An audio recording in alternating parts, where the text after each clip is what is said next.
Napakaganda ng kanyang kulay at patterns, no? At magkabilaan yan, ha?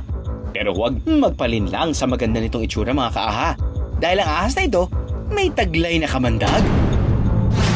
Ito yung advertising of color ng isang venomous snake na sinasabi niya, huwag kayong lalapit sa akin kasi venomous ako. Ina-advertise ko na yung kakaibang kulay ko para huwag na kayong lumapit sa akin at ma-prevent from yung harm nyo. Ganun sila. Hindi lang yan nangyayari sa mga snakes. Even some insects and animals nag-advertise din ng color para i-warn yung other predator or even attract yung vice versa. Paninikip ng dibdib, pagsusuka, at pagkahilo. Ilan lang yan sa mga pwedeng maranasan ng isang tao na natuklaw ng makamandag na ahas. At ang pinakamalalang pwedeng mangyari kapag natuklaw, kamatayan. Bukod sa maganda nitong kulay, isa pang kapansin-pansin sa video ni Kuya Mike na parang nagpapanggap itong patay. Ang totoo niyan, isa lang ito sa defense mechanism ng mga balitadaan. At maging ang kanilang kulay at pattern, ginagamit din nila ito to their advantage.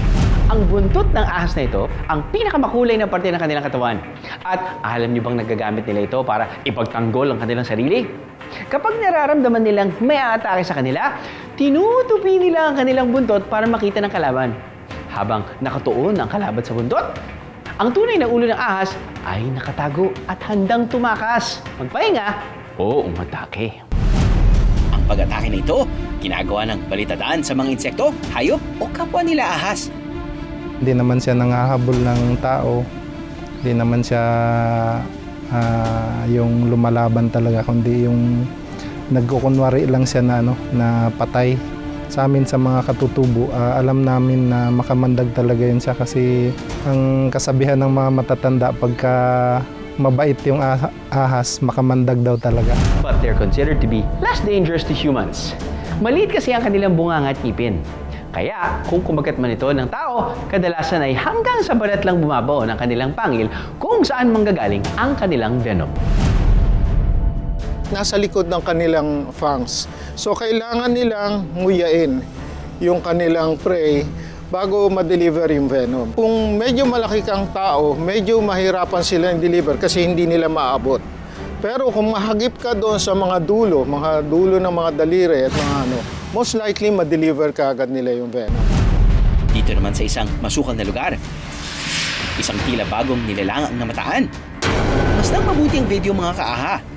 Ano sa tingin nyo ang hayop na ito? Isa ba itong ahas na may sungay? Minabuti naming ipanood sa isang eksperto ang video. Mostly na nakikita kong snakes na may horn, makikita mo lang yan yung maliliit na protrusion sa kanilang usok. Pero hindi ganun kahaba. Ganun na. Wala pa ako nakitang ganun. Maaring nakakain ng palaka at nakadanggal yung kanilang yung magkabilang paa. It could be a possibility, but since wala namang picture na makikitang malapit, we can never tell you kung ano nga yun talaga. Talaga namang nakaaagaw pansin ng mga ahas na tila bago sa ating paningin. Pero gaya na lagi namin paalala, palaging unahin ang safety, mga kaaha.